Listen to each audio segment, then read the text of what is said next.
세상에서 가장 행복해야 할 날, 딸은 제 품에서 차갑게 떠났습니다. 부산 해운대구의 한 호텔 예식장. 오전 11시 화려한 샹들리에 아래로 하얀 장미와 백합이 우아하게 장식된 버진로드가 펼쳐져 있었습니다. 김선희는 예식장 뒤편에서 딸의 모습을 바라보고 있었어요. 지연아, 정말 예쁘다. 선희의 목소리가 살짝 떨렸습니다. 62년을 살아오면서 이런 벅찬 감정을 느껴본 적이 언제였을까요? 하얀 드레스를 입은 지연이 화장실에서 마지막 단장을 하고 있었어요. 웨딩드레스 뒤로 흘러내린 긴 베일이 마치 천사의 날개 같았습니다. 어머니, 떨려요. 지연이 선희의 손을 꼭 잡았어요. 따뜻한 딸의 손길이 선희의 마음을 진정시켰습니다. 괜찮아. 우리 지연이, 도윤이가 얼마나 너를 아끼는데. 선희는 사위 도윤을 떠올렸어요. 키 크고 잘생긴 외모에 해외 무역업을 한다던 그 청년, 처음 만났을 때부터 예의 바르고 성실해 보였습니다. 예식장 앞쪽에서는 하객들이 하나둘 자리를 채우고 있었어요. 선희의 동창들, 지연이의 대학 친구들, 그리고 몇 안 되는 친척들까지 소박하지만 따뜻한 결혼식이 될 것 같았습니다. 그런데 도윤이 부모님은 언제 오시려나. 선희가 시계를 들여다보며 중얼거렸어요. 도윤은 부모님이 해외 사업 때문에 참석하기 어렵다고 했습니다. 조금 아쉽긴 했지만 요즘 젊은이들은 그런 경우가 종종 있다고 들었어요. 어머니, 이제 시작해야 할 것 같아요. 웨딩 플래너가 다가와서 말했습니다. 선희는 지연이의 어깨를 살짝 토닥였어요. 자, 우리 딸 인생의 가장 아름다운 순간이야. 행복하게 웃어. 음악이 시작되었습니다. 파헬벨의 캐논이 예식장 전체를 감쌌어요. 선희는 지연이와 함께 천천히 버진로드를 걸었습니다. 하객들의 박수 소리가 들렸어요. 우와, 신부, 정말 예쁘다. 선희 언니, 딸이 저렇게 컸구나. 주변에서 들려오는 축하의 목소리들이 선희의 가슴을 뜨겁게 만들었습니다. 30년 전 남편을 잃고 홀로 키워온 딸이 이제 자신만의 가정을 꾸리게 되는 거예요. 제단 앞에 서 있던 도윤이 환하게 웃으며 지연이를 맞았습니다. 검은 턱시도에 하얀 나비 넥타이를 맨 그의 모습이 정말 멋있어 보였어요. 지연이를 잘 부탁합니다. 선희가 도윤의 손에 지연이의 손을 올려주며 말했습니다. 어머니, 걱정 마세요. 평생 행복하게 해드릴게요. 도윤의 대답이 진실하게 들렸어요. 선희는 안도의 한숨을 쉬었습니다. 주례사가 시작되었습니다. 오늘 이 아름다운 자리에서 두 분이 만나게 되었습니다. 선희는 첫 번째 줄 가운데 자리에 앉아 딸을 바라보고 있었어요. 지연이가 얼마나 행복해 보이는지 모릅니다. 웃는 모습이 정말 예뻤어요. 문득 남편이 떠올랐습니다. 여보, 우리 지연이 시집 간다. 하늘에서 보고 계시죠? 선희의 눈가에 살짝 눈물이 맺혔어요. 기쁨의 눈물이었습니다. 이제 신랑 신부가 서로에게 사랑의 맹세를 하겠습니다. 도윤이 먼저 입을 열었어요. 지연아, 나와 함께 평생을 살아가 줘서 고마워. 앞으로 어떤 일이 있어도 너를 지켜줄게. 지연이도 눈물을 글썽이며 대답했습니다. 도윤 오빠, 저도 오빠와 함께라면 어떤 어려움도 이겨낼 수 있을 것 같아요. 하객들 사이에서 감동의 한숨이 흘러나왔어요. 정말 아름다운 순간이었습니다. 반지 교환이 시작되었어요. 도윤이 지연이의 손가락에 반지를 끼워 주었습니다. 그 순간 지연이의 얼굴에 환한 미소가 번졌어요. 이제 축가를 들려드리겠습니다. 지연이의 대학 후배가 무대로 나왔습니다. 달콤한 목소리로 사랑, 노래를 부르기 시작했어요. 선희는 그 순간을 놓치고 싶지 않아 카메라를 들었습니다. 딸의 가장 행복한 순간을 기록으로 남겨두고 싶었거든요. 정말 예쁘다. 우리 지연이 선희가 속삭였을 때였습니다. 갑자기 예식장 분위기가 이상해졌어요. 축가가 울려 퍼지던 그 순간 무언가 예상치 못한 일이 벌어질 조짐이 보이기 시작했습니다. 축가가 예식장 전체를 감싸고 있었습니다. 지연이의 후배가 부르는 달콤한 사랑 노래가 하객들의 마음을 따뜻하게 만들고 있었어요. 선희는 카메라를 들고 딸의 모습을 담고 있었습니다. 정말 완벽한 하루야. 선희가 혼자 중얼거렸어요. 지연이와 도윤이 손을 잡고 서 있는 모습이 그림 같았습니다. 그런데 갑자기 이상한 일이 벌어졌어요. 축가를 듣고 있던 지연이의 얼굴색이 점점 이상해지기 시작한 거예요. 선희가 카메라에서 눈을 떼고 딸을 직접 바라봤습니다. 지연이의 얼굴이 하얗게 질려 있었어요. 마치 피가 쫙 빠진 것처럼 창백해졌습니다. 지연아? 도윤이 지연이를 걱정스럽게 바라봤어요. 하지만 지연이는 대답하지 못했습니다. 몸이 휘청거리기 시작했거든요. 하객들도 하나둘 이상함을 느끼기 시작했어요. 신부가 괜찮나?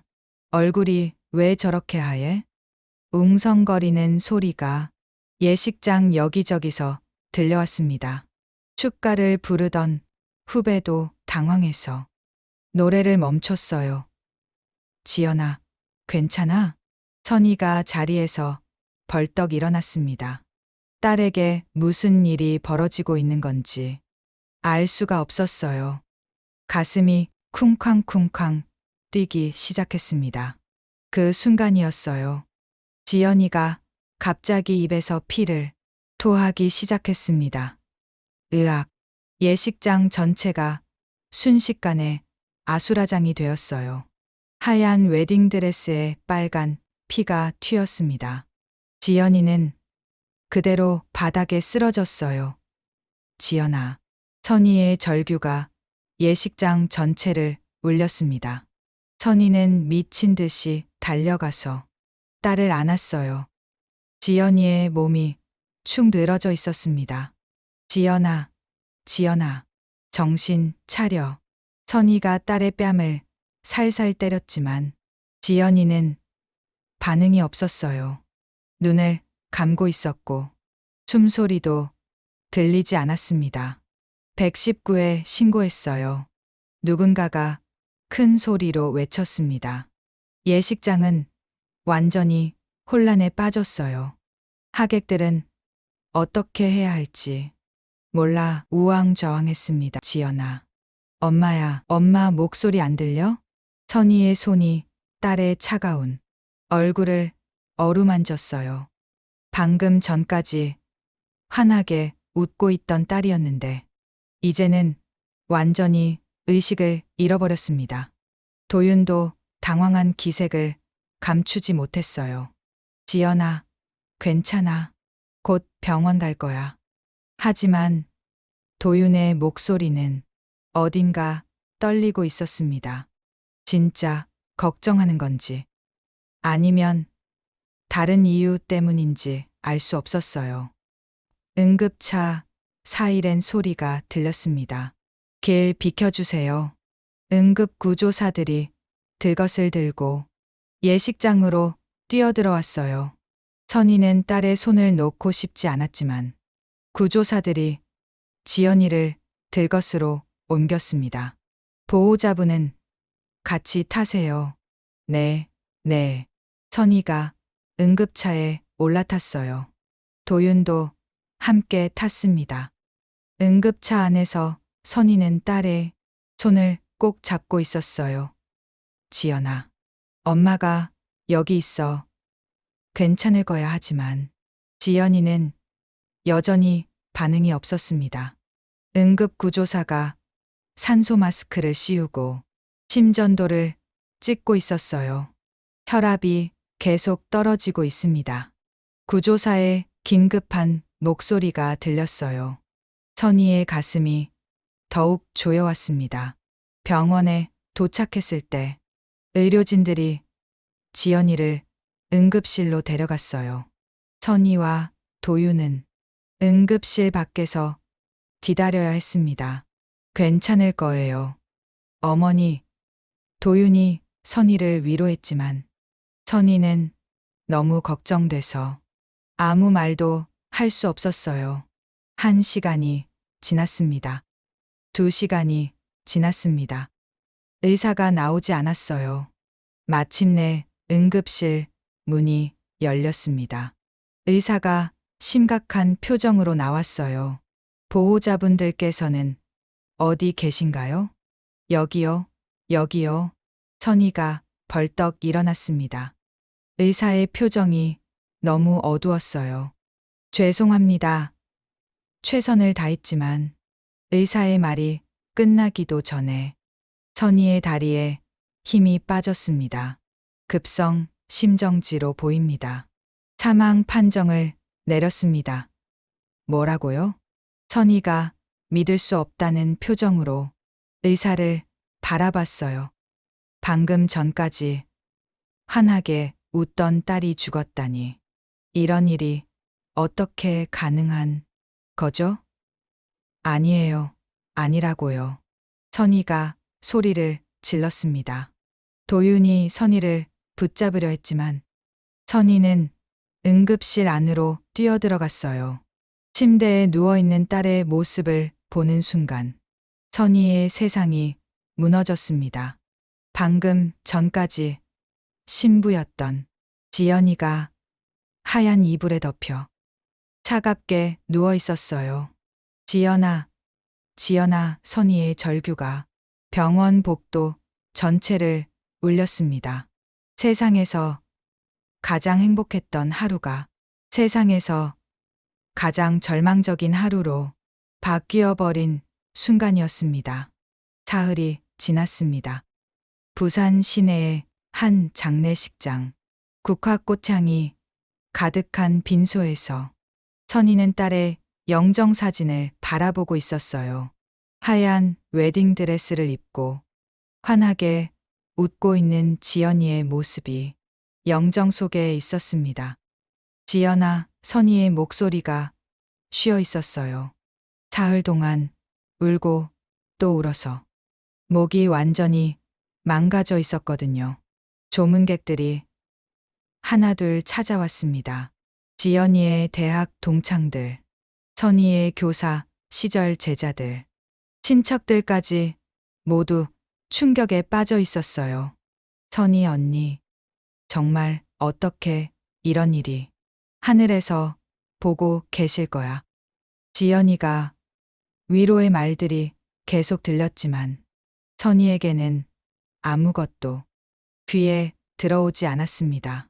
도윤은 빈소 한쪽에서 조문객들을 맡고 있었어요. 검은 정장에 검은 넥타이를 맨 그의 모습이 어딘가 어색해 보였습니다. 도윤 씨도 많이 힘드시겠어요. 네, 감사합니다. 도윤의 대답이 너무 차분했어요. 사랑하던 아내를 갑자기 잃은 사람치고는 말이죠. 선희는 그런 도윤을 바라보며 이상한 느낌을 받았습니다. 저녁 시간이 되었어요. 조문객들이 대부분 돌아가고 빈소는 조용해졌습니다. 선희는 딸의 영정 앞에서 밤을 새우려고 했어요. 어머니, 좀 쉬세요. 제가 지킬게요. 도윤이 다가와서 말했습니다. 괜찮아, 마지막까지. 우리 지연이랑 함께 있고 싶어. 선희가 고개를 저었어요. 도윤은 더 이상 말하지 않고 빈소 밖으로 나갔습니다. 한밤중이었어요. 선희가 화장실에 가려고 복도로 나왔을 때였습니다. 멀리서 도윤이 전화 통화를 하고 있는 모습이 보였어요. 네. 혼인신고는 이미 끝났으니까 문제 없습니다. 도윤의 목소리가 복도 끝까지 들렸어요. 선희의 발걸음이 멈췄습니다. 보험금 관련해서도 준비 다 되어 있고요. 그 순간 선희의 등골이 오싹해졌어요. 혼인신고, 보험금? 지연이가 죽은 지 사흘밖에 안 됐는데 벌써 그런 이야기를 하다니요. 도윤이 전화를 끊고 돌아서려는 순간 선희와 눈이 마주쳤습니다. 어머니? 도윤이 놀란 듯 말했어요. 방금 뭐라고 했어? 선희가 떨리는 목소리로 물었습니다. 아, 변호사랑 행정 처리 관련해서 이야기한 거예요. 신경 쓰지 마세요. 도윤의 설명이 어딘가 어색했어요. 선희는 그냥 화장실로 향했지만 가슴 속에서 무언가가 꿈틀거리기 시작했습니다. 다음 날 오전 장례식이 시작되었어요. 관이 영구차로 옮겨지는 순간 선희는 다시 한번 무너졌습니다. 지연아, 엄마가 따라갈까? 선희가 관을 붙잡고 울부짖었어요. 친척들이 선희를 말리려 했지만 선희의 슬픔은 멈출 수가 없었습니다. 화장장으로 가는 길에서 선희는 문득 지난 몇 달을 떠올렸어요. 지연이와 도윤의 연애는 정말 빠르게 진행됐었거든요. 6개월 전에 처음 만나서 3개월 만에 결혼 결정. 그리고 한 달 전에 급하게 혼인신고까지. 당시에도 너무 성급하다고 생각했었는데 어머니, 부모님은 언제 뵐 수 있을까요? 선희가 도윤에게 물어봤던 기억이 났어요. 그때 도윤이 뭐라고 대답했었죠? 해외 출장이 길어져서 한국에 오시기 어려워요. 그렇게 말했었어요. 그런데 결혼식 날까지 부모님은 나타나지 않았습니다. 전화 한 통화도 없었어요. 화장이 끝나고 선희는 지연이의 유골함을 품에 안고 있었습니다. 따뜻했던 딸이 이제는 차가운 제가 되어버렸어요. 어머니, 이제 집에 가세요. 도윤이 말했습니다. 너는 어디 가니? 정리할 일들이 많아서요. 도윤의 대답이 또 이상했어요. 아내를 잃은 슬픔보다는 급한 일들이 더 많아 보이는 것 같았습니다.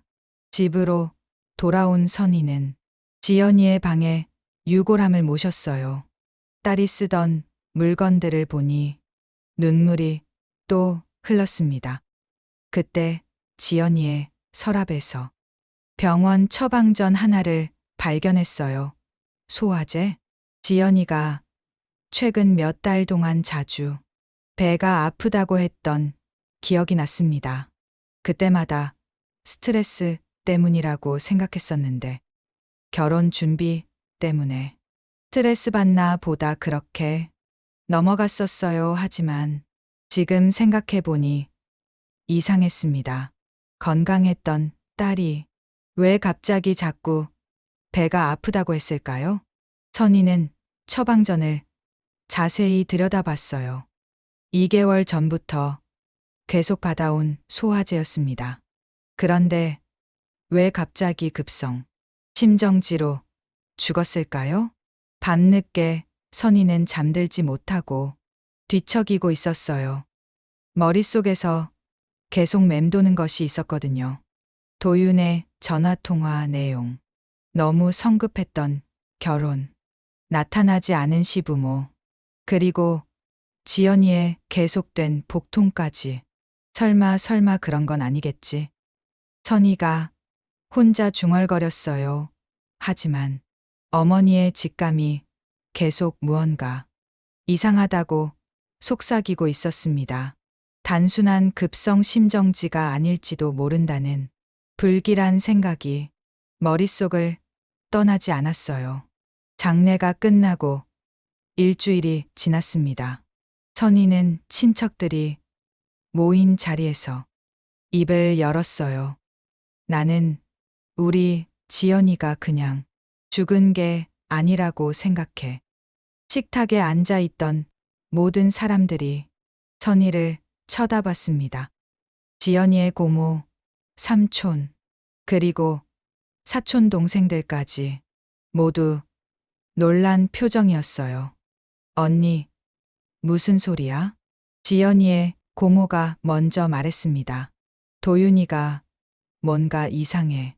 장례식장에서 들었는데 혼인신고나 보험금 이야기를 하더라고. 선희의 말에 친척들은 서로 얼굴을 마주봤어요, 언니. 슬픔이 너무 커서. 그런 거 아니야? 도윤이가 왜 그런 일을 하겠어? 삼촌이 고개를 저었습니다. 아니야. 뭔가 확실히 이상해. 결혼도 너무 급하게 했고, 시부모도 한 번도 만나본 적이 없어. 선희가 목소리를 높였어요. 하지만 친척들의 반응은 차가웠습니다, 언니. 요즘은 그런 경우가 많아. 바쁜 사람들은 그럴 수도 있지, 맞아. 그리고 도윤이 얼마나 지연이를 아꼈는데. 언니가 너무 예민해진 거야. 친척들은 오히려 선희를 걱정스럽게 바라봤어요.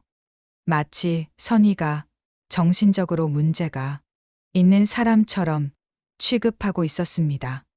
여러분이 우리 지연이 엄마가 아니니까 그렇게 말하는 거야.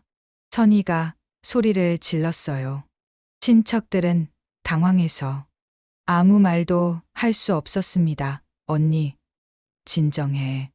우리도 지연이를 아꼈어. 하지만 근거 없는 의심은 근거 없는 게 아니야.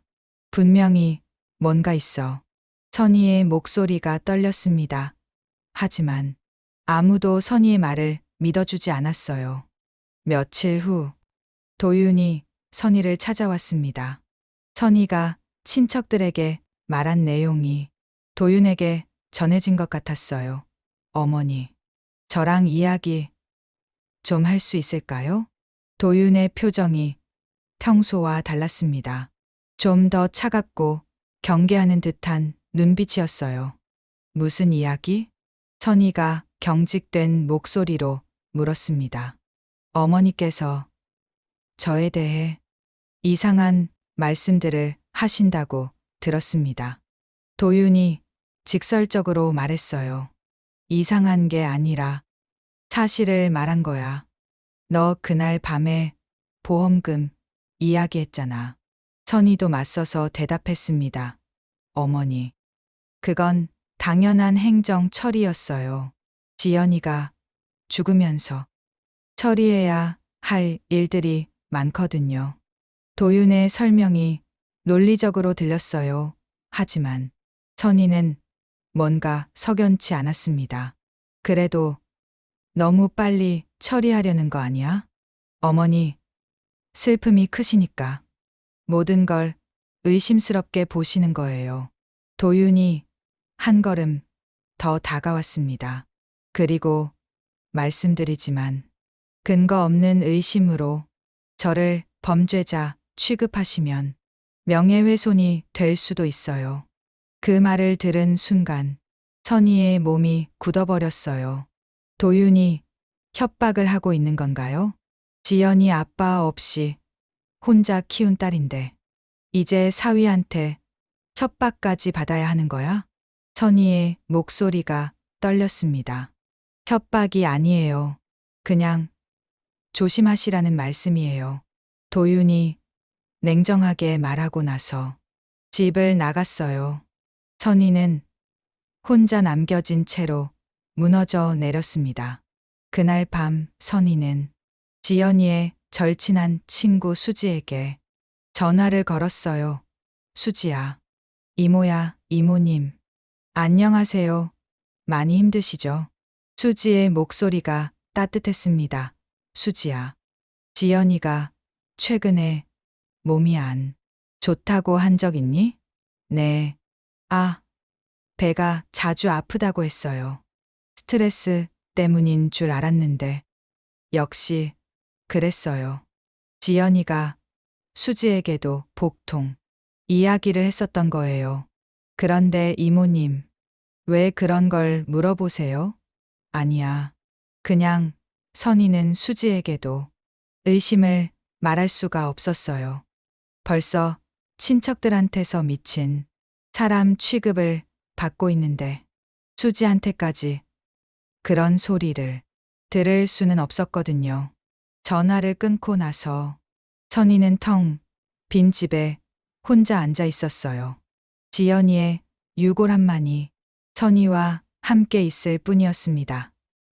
지연아, 엄마가 이상한 걸까? 정말 너는 그냥 죽은 걸까?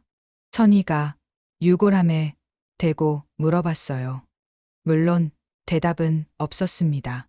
다음 날 선희는 동네 슈퍼마켓에서 장을 보고 있었어요.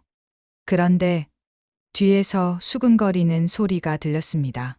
저 사람이 딸이 갑자기 죽은 김 선생님이야. 아, 그래? 근데 사위를 의심한다면서? 응, 슬픔이 너무 커서 이상해진 것 같더라.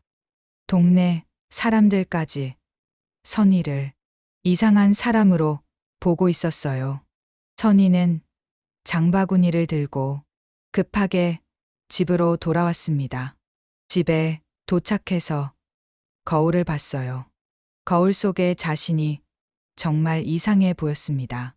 머리는 헝클어져 있고 얼굴은 야위어 있었어요.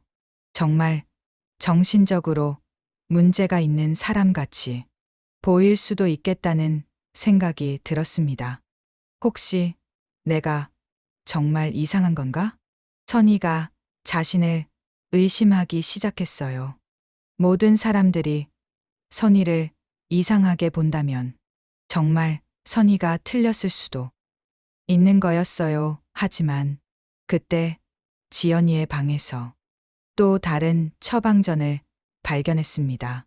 이번에는 3개월 전 것이었어요. 역시 소화제였습니다. 3개월이나 계속 배가 아팠다는 거네. 선희는 처방전을 들여다봤어요. 건강했던 딸이 도윤을 만난 시점과 복통이 시작된 시점이 거의 일치했습니다. 우연일까?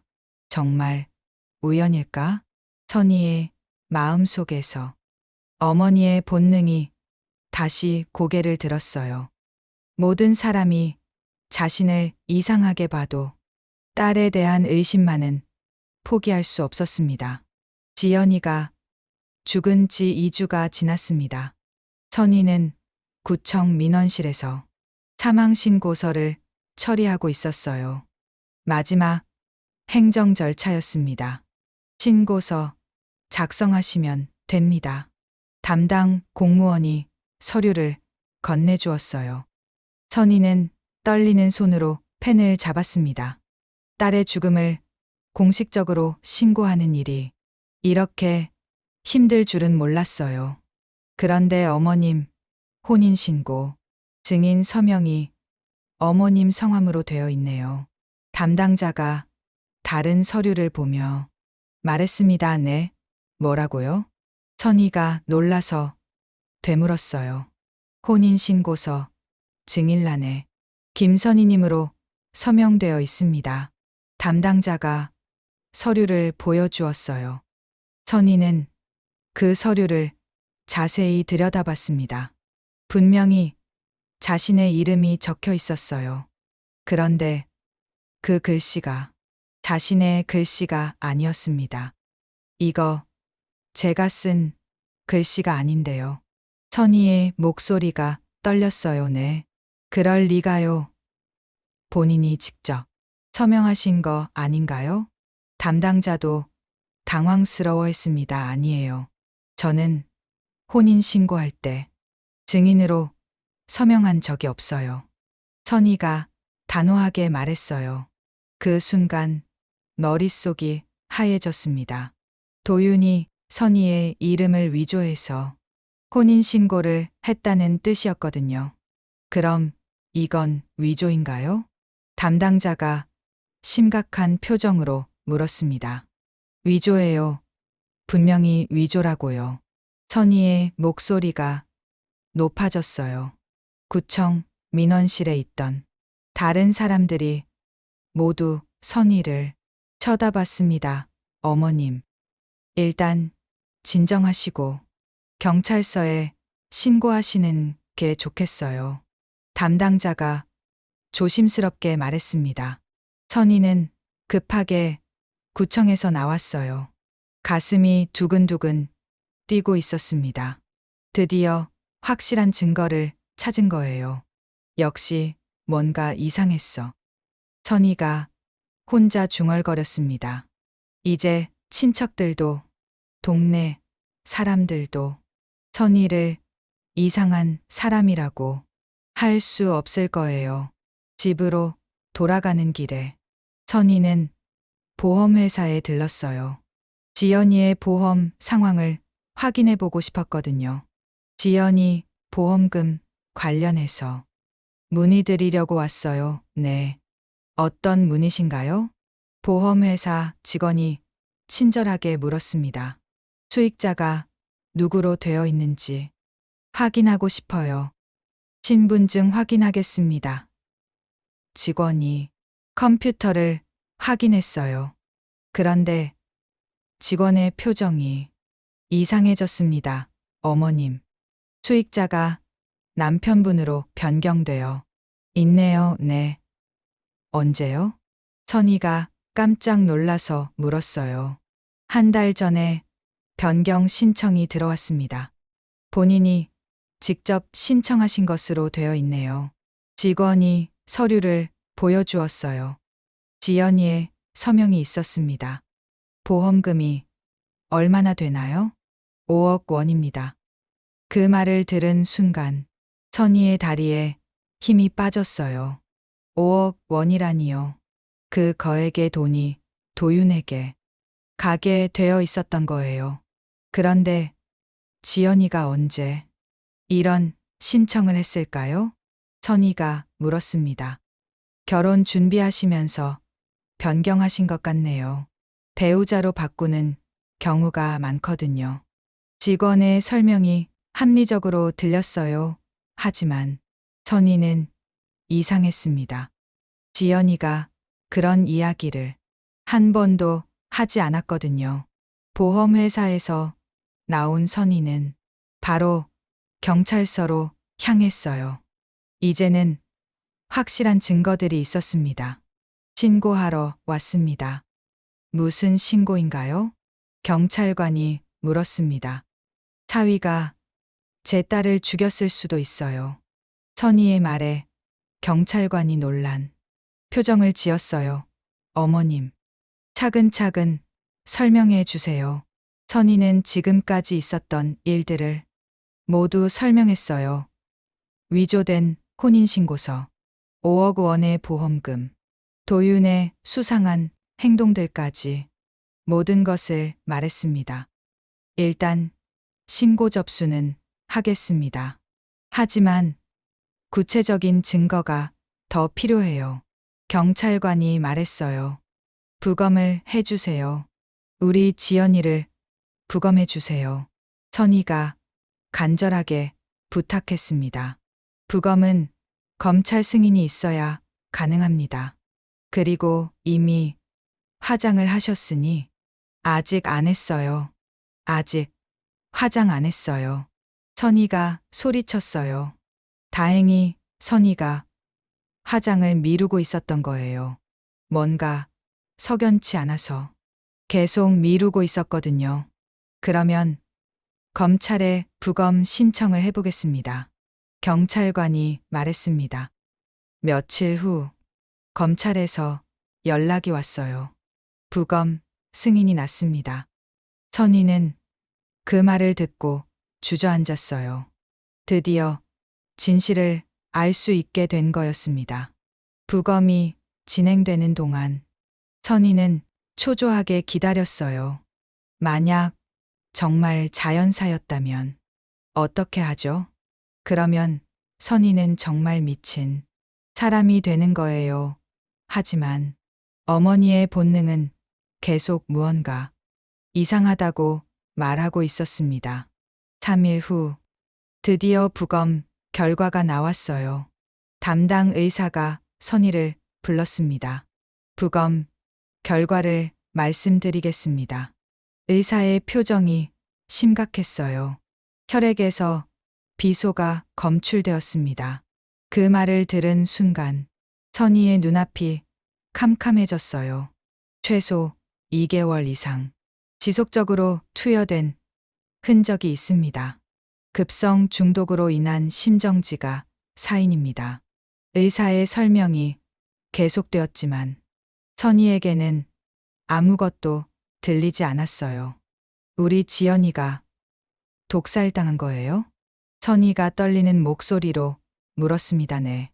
그렇게 봐야 할 것 같습니다. 의사가 고개를 끄덕였어요. 그 순간 선희는 무너져 버렸습니다. 분노와 슬픔이 동시에 밀려왔어요. 자신의 직감이 맞았다는 것보다는 딸이 정말로 살해당했다는 사실이 너무나 충격적이었습니다. 도윤이가 우리 지연이를 선희가 중얼거렸어요. 이제 의심이 아니라 확신이 되었습니다.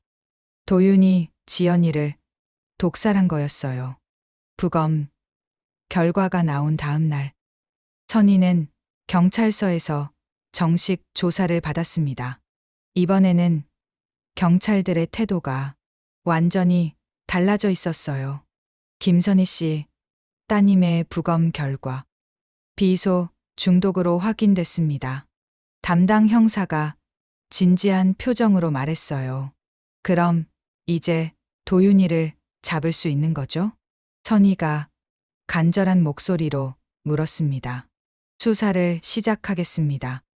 하지만 시간이 좀 걸릴 것 같아요. 형사의 대답이 아쉬웠지만 그래도 수사가 시작된다는 것만으로도 다행이었어요. 선희가 집으로 돌아왔을 때 친척들이 기다리고 있었습니다. 부검 결과 소식을 들은 것 같았어요, 언니. 정말 미안해. 지연이의 고모가 먼저 사과했습니다. 우리가 언니 말을 믿지 않아서. 삼촌도 고개를 숙였어요. 선희는 복잡한 기분이었습니다. 자신이 옳았다는 것이 증명됐지만 전혀 기쁘지 않았거든요. 이제라도 알게 돼서 다행이야. 선희가 조용히 말했습니다. 그런데 도윤이는 어디 있어? 고모가 물었어요. 며칠 전부터 연락이 안 돼. 집에도 없고. 선희가 대답했습니다. 사실 부검 결과가 나오기 전부터 도윤은 종적을 감춘 상태였어요. 도망간 건가? 그럴 가능성이 높지. 친척들이 걱정스럽게 이야기했습니다. 그날 저녁, 선희는 혼자 지연이의 방에 앉아 있었어요. 딸의 물건들을 보니 가슴이 아팠습니다. 지연아, 엄마가 늦게 알아서 미안해. 선희가 지연이의 사진에 대고 말했어요. 2개월 동안 얼마나 고통스러웠을까. 비소 중독의 증상을 찾아본 선희는 더욱 마음이 아팠습니다. 복통, 구토, 설사 지연이가 호소했던 증상들과 정확히 일치했어요. 결혼 준비가 힘들어서 그런가 보다. 그때 선희가 딸의 고통을 가볍게 여겼던 게 후회됐습니다. 다음 날 경찰서에서 연락이 왔어요. 도윤의 집을 수색했는데 이미 빈 집이었습니다. 형사의 보고였어요. 도망간 거죠? 선희가 물었습니다. 그런 것 같습니다. 하지만 찾아낼 거예요. 형사가 안심시켜줬지만 선희는 불안했어요. 일주일이 지났습니다. 도윤은 여전히 찾을 수 없었어요. 선희는 혼자서라도 뭔가 할 수 있는 일이 없을까 생각했습니다. 사설 탐정을 고용해볼까? 선희가 결심했어요. 경찰 수사를 기다리기만 할 수는 없었거든요. 며칠 후 선희는 부산 시내의 한 탐정 사무소를 찾아갔습니다. 도윤이라는 사람에 대해 조사해 주세요. 선희가 탐정에게 부탁했어요. 어떤 조사를 원하시나요? 과거 경력, 이전 결혼 경험, 모든 것을 다 알고 싶어요. 선희의 말에 탐정이 고개를 끄덕였습니다. 시간이 좀 걸릴 것 같은데 괜찮으세요? 얼마든지 기다릴게요. 선희가 단호하게 대답했어요. 2주 후 탐정에게서 연락이 왔습니다. 조사 결과가 나왔습니다. 직접 와서 보시는 게 좋겠어요. 탐정 사무소에 도착한 선희는 두꺼운 파일을 받았습니다. 이게 뭐예요? 도윤의 과거 기록들이에요. 충격적인 내용이 많습니다. 탐정이 심각한 표정으로 말했어요. 선희가 파일을 열어보는 순간 온몸에 소름이 돋았습니다. 이전에 2번 결혼했었네요. 탐정이 설명을 시작했어요. 첫 번째 부인은 5년 전에 급성 심장마비로 사망, 2번째 부인은 3년 전에 뇌졸중으로 사망했습니다. 뭐라고요? 선희가 믿을 수 없다는 표정으로 물었어요. 둘 다 20대 후반의 건강한 여성들이었는데 갑작스럽게 사망했어요. 탐정의 설명이 계속됐습니다. 그리고 2 경우 모두 거액의 생명보험금을 도윤이 받았습니다. 선희의 손이 떨리기 시작했어요. 첫 번째는 3억, 2번째는 4억이었어요. 그럼 우리 지연이는 3번째 희생자인 것 같습니다. 탐정의 말에 선희는 주저앉았어요. 같은 수법이에요. 결혼 후 보험금 수익자를 자신으로 바꾸고 서서히 독을 먹여서 죽이는, 그럼 이 사람이 연쇄살인범이라는 거예요? 선희가 떨리는 목소리로 물었습니다. 그렇게 봐야 할 것 같습니다. 탐정이 고개를 끄덕였어요. 선희는 파일을 더 자세히 봤습니다. 도윤의 진짜 이름도 다른 이름이었어요. 신분도 여러 번 바뀌었고 직업도 계속 거짓말이었습니다. 해외 무역업이라고 했는데 실제로는 무직이었어요. 탐정이 설명했습니다. 부모님도 해외에 계신다고 했는데 부모님은 이미 10년 전에 돌아가셨어요. 모든 것이 거짓이었습니다. 도윤이라는 사람 자체가 가짜였던 거예요. 이 자료들을 경찰에 넘겨주세요. 선희가 탐정에게 부탁했어요. 그날 밤, 선희는 잠을 이룰 수 없었습니다. 딸이 연쇄살인범의 세 번째 희생자였다니요. 지연아, 그 사람이 얼마나 무서웠을까. 선희가 딸의 사진을 보며 눈물을 흘렸어요. 2개월 동안 서서히 죽어가면서 얼마나 무서웠을까. 생각만 해도 가슴이 찢어질 것 같았습니다. 다음 날 선희는 경찰서에 탐정 자료를 모두 제출했어요. 이제 전국에 수배령을 내리겠습니다. 형사가 말했습니다. 꼭 잡아주세요. 우리 지연이뿐만 아니라 다른 희생자들을 위해서라도. 선희가 간절히 부탁했어요. 이제 도윤은 단순한 사위가 아니라 냉혹한 연쇄살인범이었습니다. 전국에 수배령이 내린 지 한 달이 지났습니다. 도윤은 여전히 잡히지 않았어요. 선희는 매일 경찰서에 전화를 걸어 수사 진척 상황을 물어봤습니다. 아직 발견되지 않았습니다. 하지만 계속 찾고 있으니 걱정 마세요. 형사들의 대답은 늘 비슷했어요. 선희는 점점 초조해졌습니다. 이렇게 기다리고만 있을 수는 없어. 선희가 혼자 중얼거렸어요. 탐정과 함께 도윤을 직접 찾아보기로 결심했습니다.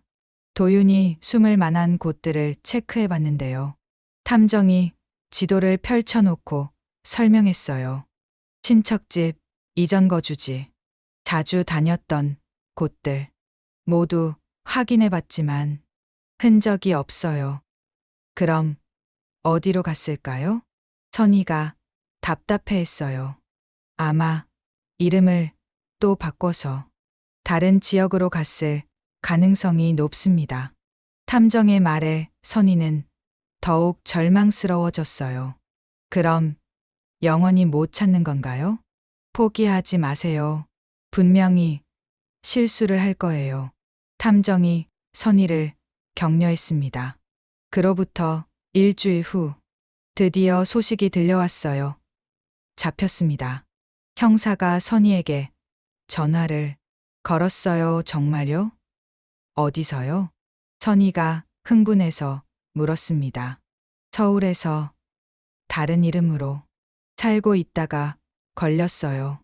지금 부산으로 호송 중입니다. 선희는 그 말을 듣고 주저앉았어요. 드디어 도윤이 잡힌 거였습니다. 감사합니다. 정말 감사해요. 선희가 눈물을 흘리며 말했어요. 다음 날 선희는 경찰서로 갔습니다. 도윤과 마주보고 싶었거든요. 취조실 유리창 너머로 도윤의 모습이 보였어요. 저 사람이 우리 지연이를 죽인 거구나. 선희가 중얼거렸습니다. 도윤의 모습은 예전과 똑같았어요. 하지만 이제는 완전히 다른 사람으로 보였습니다. 면회를 신청하셨다고 하는데 정말 괜찮으세요? 형사가 걱정스럽게 물었어요. 네. 꼭 만나고 싶어요. 선희가 단호하게 대답했습니다. 면회실에서 선희는 도윤과 마주 앉았어요. 유리창을 사이에 두고 전화기로 대화해야 했습니다. 어머니, 도윤이 먼저 말을 걸었어요. 여전히 예의 바른 목소리였습니다. 지연이를 왜 죽였어? 선희가 떨리는 목소리로 물었어요. 저는 죽이지 않았습니다. 도윤이 차분하게 대답했어요. 증거가 다 나왔는데도 그런 소리를 해? 선희의 목소리가 높아졌습니다. 어머니, 저는 지연이를 사랑했어요. 사랑? 사랑하는 사람을 도구로 죽여? 선희가 소리를 질렀어요. 하지만 도윤의 표정은 변하지 않았습니다. 이전 2명의 부인들도 같은 방법으로 죽였다면서? 선희가 계속 추궁했어요. 그건 우연의 일치예요. 저는 아무것도 한 적이 없습니다. 도윤이 끝까지 부인했어요. 이 사람이 진짜 사람인가? 선희가 믿을 수 없다는 표정으로 도윤을 바라봤어요. 자신이 저지른 일에 대해 전혀 죄책감을 느끼지 않는 것 같았거든요. 우리 지연이가 2개월 동안 얼마나 고통스러웠는지 알아? 선희가 눈물을 흘리며 말했어요. 배가 아프다고, 속이 메스껍다고 했을 때 얼마나 무서웠겠어?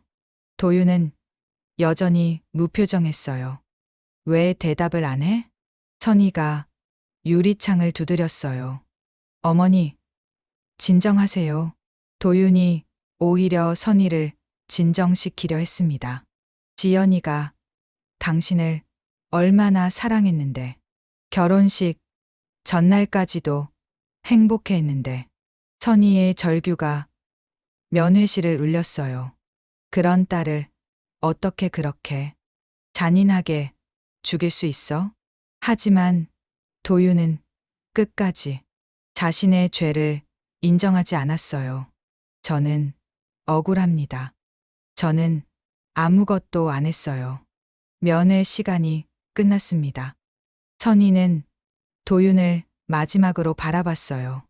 너 때문에 우리 지연이가 죽었어. 절대 용서 못해. 선희가 마지막 말을 하고 면회실을 나왔습니다. 복도에서 선희는 주저앉았어요.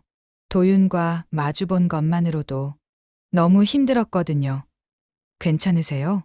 형사가 선희를 부축했어요. 저 사람이 정말 사람인가요? 선희가 떨리는 목소리로 물었어요. 사이코패스일 가능성이 높습니다. 죄책감을 전혀 느끼지 않는 것 같아요. 형사의 설명에 선희는 더욱 절망스러워졌어요. 그럼 후회도 안 한다는 거네요. 그런 것 같습니다. 집으로 돌아온 선희는 지연이의 방에서 하루 종일 울었어요. 지연아, 엄마가 그 사람을 만나고 왔어. 선희가 딸의 사진에 대고 말했어요. 전혀 후회하지 않더라. 너를 죽이고도 미안해하지도 않아. 선희의 가슴이 더욱 아팠습니다. 어떻게 그런 사람이 있을 수 있을까? 선희는 이해할 수 없었어요. 사랑한다고 말하면서 독을 먹이고 죽이고도 후회하지 않는 그런 사람이 정말 존재한다는 것이 믿어지지 않았습니다. 지연아, 이제 재판만 남았어. 꼭 벌을 받게 할 거야. 선희가 다짐했어요. 하지만 마음 한편으로는 불안했습니다. 도윤이 끝까지 자신의 죄를 부인하고 있었거든요. 정말 제대로 된 처벌을 받을 수 있을까요? 재판이 시작된 지 6개월이 지났습니다.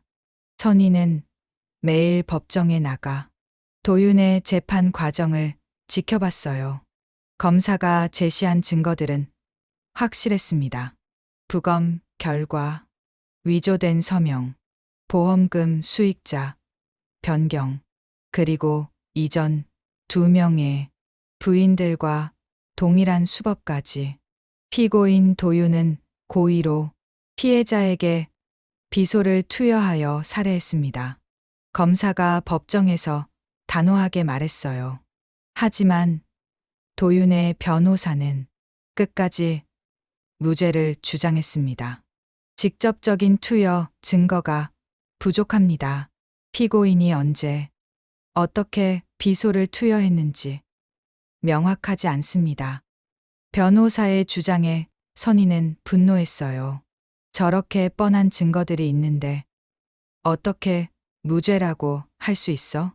선희가 옆에 앉은 친척에게 속삭였습니다. 재판은 계속 진행됐어요. 여러 증인들이 나와서 증언했습니다. 지연이의 친구들, 병원 의료진, 보험회사 직원들까지 모두 도윤에게 불리한 증언을 했어요. 지연이가 결혼 후 계속 몸이 안 좋다고 했어요.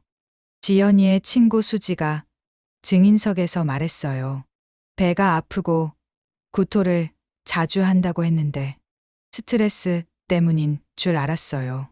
수지의 증언을 들으며 선희는 또 눈물을 흘렸습니다. 하지만 도윤은 끝까지 자신의 무죄를 주장했어요. 저는 아내를 사랑했습니다. 절대 해칠 이유가 없어요. 도윤이 법정에서 말했을 때 선희는 자리에서 일어나고 싶은 충동을 참았어요. 드디어 판결일이 왔습니다. 선희는 떨리는 마음으로 법정에 앉아 있었어요. 피고인 도윤에게 유죄를 선고합니다.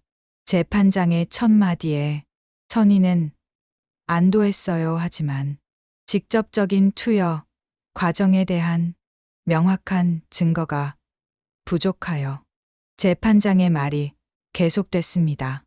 무기징역이 아닌 징역 15년을 선고합니다. 그 말을 들은 순간 선희의 마음은 무너졌어요. 15년요? 겨우 15년이요? 선희가 법정에서 소리쳤습니다. 3명을 죽이고도 15년밖에 안 받는다고요? 법정이 술렁거렸어요. 선희는 믿을 수 없다는 표정으로 재판장을 바라봤습니다. 조용히 하시기 바랍니다. 재판장이 주의를 줬지만 선희의 분노는 가라앉지 않았어요. 법정을 나온 후 선희는 변호사에게 물었습니다. 항소할 수 있나요? 해보겠지만 현실적으로 형량이 크게 늘어나기는 어려울 것 같아요. 변호사의 대답에 선희는 절망했어요. 그럼 저 사람은 15년 후에 나와서 또 다른 여자들을 죽일 수도 있다는 거네요. 걱정 마세요. 가석방도 쉽지 않을 거고. 하지만 선희는 위로받지 못했어요. 집으로 돌아온 선희는 지연이의 유골함 앞에 앉았습니다. 지연아, 엄마가 실패했어. 선희가 딸에게 사과했어요. 법은 우리 편이 아니었어. 너를 죽인 사람이 제대로 처벌받지 못했어. 눈물이 계속 흘러내렸습니다. 몇 주가 지났어요. 선희는 집에만 있으면서 무기력하게 지내고 있었습니다. 모든 의욕을 잃어버린 상태였어요. 그런데 어느 날 TV 뉴스를 보다가 비슷한 사건이 보도되는 것을 봤어요. 연쇄 살인 피해자 가족들이 모임을 만들었다고 합니다. 뉴스 내용을 보니 선희와 같은 상황의 사람들이 많았어요. 나만 이런 고통을 당하는 게 아니구나. 선희가 깨달았습니다. 다음 날 선희는 그 모임에 참석해 봤어요. 거기에는 정말 많은 피해자 가족들이 있었습니다. 저도 남편을 연쇄살인범에게 잃었어요. 제 딸도 비슷한 수법으로 죽었어요. 사람들의 이야기를 들으며 선희는 자신만 힘든 게 아니라는 것을 알았어요. 우리가 뭔가 할 수 있는 일이 없을까요? 선희가 모임에서 제안했습니다. 법이 우리를 제대로 보호해주지 못한다면 우리라도 뭔가 해야 하지 않을까요? 선희의 말에 다른 사람들도 공감했어요. 그렇게 선희는 새로운 목표를 찾았습니다. 복수가 아니라 다른 피해자들을 돕는 일이었어요. 지연이 이름으로 재단을 만들어 보자 선희가 결심했어요. 몇 달 후 지연이와 함께하는 연쇄범죄 피해자 지원재단이 설립됐습니다. 선희가 이사장을 맡았어요. 재단에서는 피해자, 가족들의 상담, 법적 지원, 그리고 연쇄범죄 예방 캠페인을 진행했습니다. 우리가 겪은 고통을 다른 사람들이 겪지 않도록 해야 해요. 선희가 재단 개소식에서 말했어요. 제 딸 지연이는 돌아올 수 없지만 지연이의 이름으로 다른 생명들을 구할 수 있다면 그것만으로도 의미가 있다고 생각합니다. 선희의 연설에 많은 사람들이 감동했어요. 재단 활동을 시작한 지 1년이 지났습니다. 선희는 전국을 돌아다니며 강연을 했어요. 연쇄범죄의 위험성과 예방법에 대해 알렸습니다. 어느 날 한 젊은 여성이 선희를 찾아왔어요. 선생님 덕분에 저는 위험한 남자친구를 피할 수 있었어요. 그 여성이 고마워했습니다. 강연을 듣고 제 남자친구가 의심스러워서 조사해 봤더니 이전에도 비슷한 일이 있었더라고요. 선희는 그 말을 듣고 뿌듯했어요. 지연이의 죽음이 헛되지 않았구나 싶었거든요. 오늘도 선희는 지연이의 무덤 앞에 서 있습니다. 벌써 3년이 지났어요. 지연아, 엄마가 해냈어. 선희가 딸의 묘비에 손을 대고 말했어요. 너를 죽인 그 사람을 용서할 수는 없지만 복수로는 너를 되돌릴 수 없다는 걸 깨달았어. 바람이 살짝 불어왔습니다. 대신 내 이름으로 다른 사람들을 도우면서 살아가고 있어. 선희의 눈에 눈물이 맺혔어요. 하지만 이번에는 분노의 눈물이 아니었습니다. 지금까지 17명의 여성들이 위험에서 벗어났어. 내 덕분이야. 선희가 미소를 지었어요. 엄마는 앞으로도 내 이름으로 계속 살아갈 거야. 내가 못다 한 선한 일들을 대신 해줄게. 석양이 지고 있었어요. 선희는 지연이의 무덤에서 천천히 돌아섰습니다. 지연아, 이제 너는 편히 쉬어. 엄마가 모든 걸 이어받아서 잘 해낼게. 선희가 마지막 말을 하고 무덤을 떠났어요. 그녀의 발걸음에는 이전과 다른 힘이 있었습니다. 복수가 아닌 사랑으로, 증오가 아닌 희망으로 앞으로 나아가는 발걸음이었습니다.